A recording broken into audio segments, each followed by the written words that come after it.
कहना चाहता हूं कि इस विधेयक के लिए माननीय देश के यशस्वी प्रधानमंत्री आदरणीय नरेंद्र मोदी जी जो एक संकल्प 2014 में लेकर के वो समाज के बीच में चले थे कि देश का वो चाहे कोई भी कोना हो, चाहे पूरब हो, पश्चिम हो, उत्तर हो या दक्षिण हो, सबको विकास की मुख्य धारा के साथ में जोड़ने का उनका संकल्प था।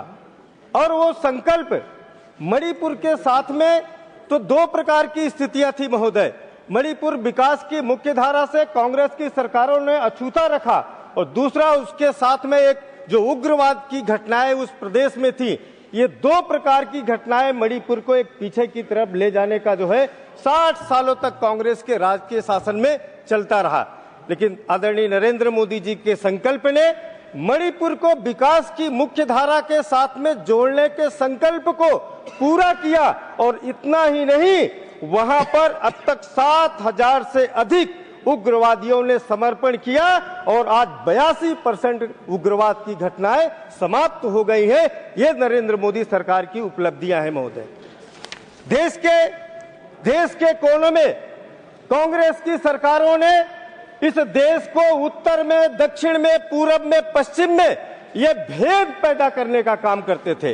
वो विकास की धारा में भी जो है वो व्यक्ति को, समाज को अलग अलग रचनाओं में देखने का काम करते थे। वो कभी जो है पूर्वोत्तर के लोगों को चीनी की संज्ञा देते थे, कभी दक्षिण के लोगों को अफ्रीकी की संज्ञा देते थे।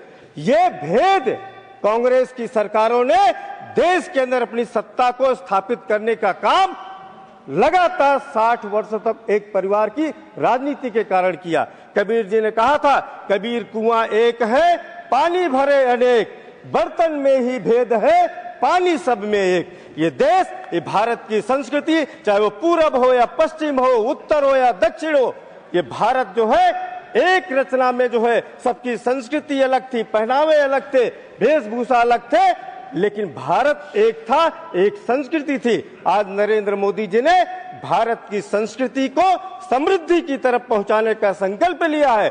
एक तरफ विकास की बात करते हैं और एक तरफ देश की एकता और अखंडता को, दोनों को जो है एक धागे में पिरो करके मणिपुर के मुकुट को आज भारत के केंद्र में स्थापित करने का काम अगर किसी सरकार ने किया है तो नरेंद्र मोदी की सरकार है महोदय।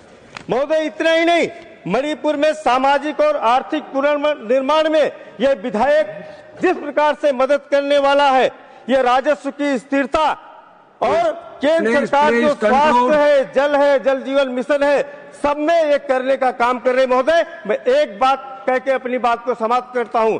देश में जो विकास की धारा चल पड़ी है, जो 2047 तक विकसित भारत के सपने को पूरा करने का एक लक्ष्य लेकर के मणिपुर के लोगों ने भी संकल्प लिया है कि पूर्ण प्रखरतम उज्ज्वल नवसम विकसित राष्ट्र साकार प्रकट हो, सुखी सबल समरस भारत हो, एक दिशा में हो प्रयासरत, राष्ट्र समूचा चले विजय पथ, जग में गूंजे जय जय भारत। बहुत बहुत धन्यवाद। मयंक कुमार नायक जी।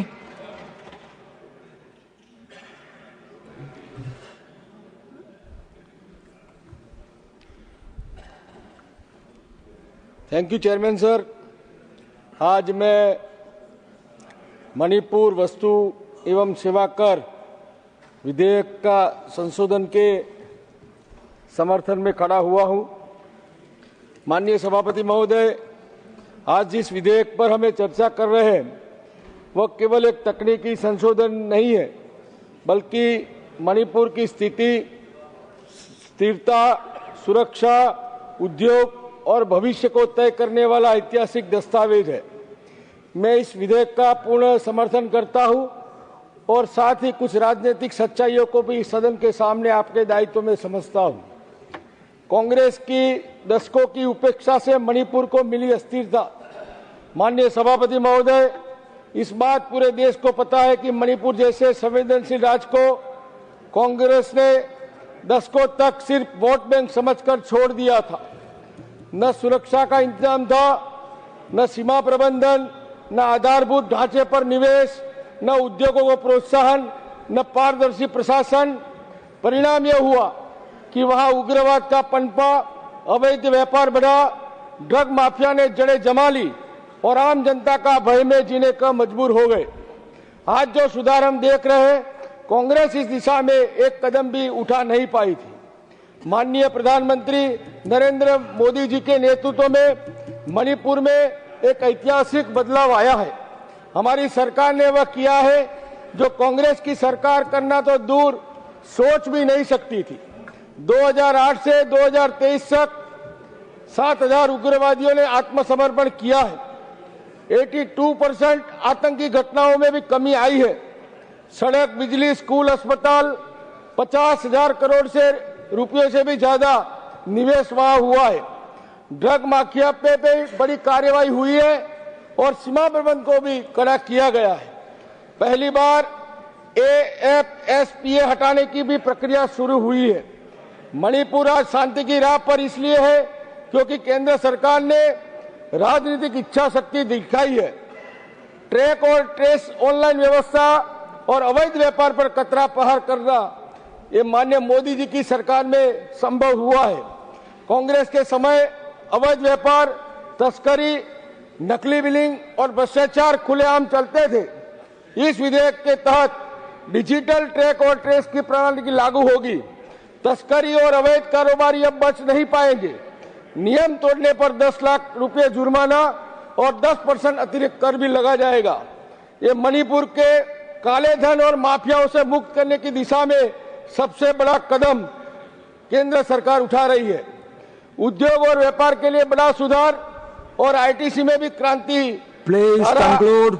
17(5) में संशोधन करके ये सरकार ला रही है।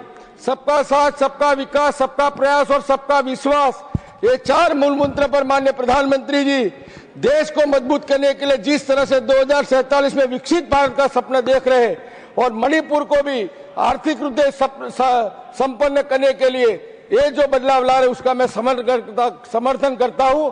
भारत माता की जय, वंदे मातरम। कल्पना साइनी जी।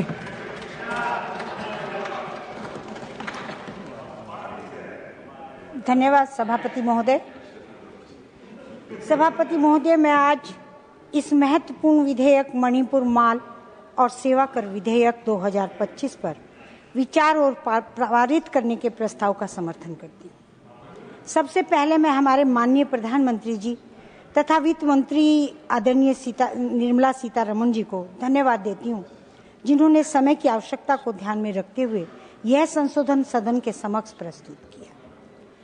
मैं ये विशेष रूप से कहना चाहूंगी कि पारदर्शिता, सरलता और विश्वसनीयता, इन तीनों मूल्यों के बिना कोई भी कर व्यवस्था मजबूत नहीं बन सकती। यह विधेयक इन सभी बिंदुओं पर खरा उतरता है। माननीय सभापति महोदय, मणिपुर ने पिछले कई वर्षों में सामाजिक आर्थिक चुनौतियां देखी हैं।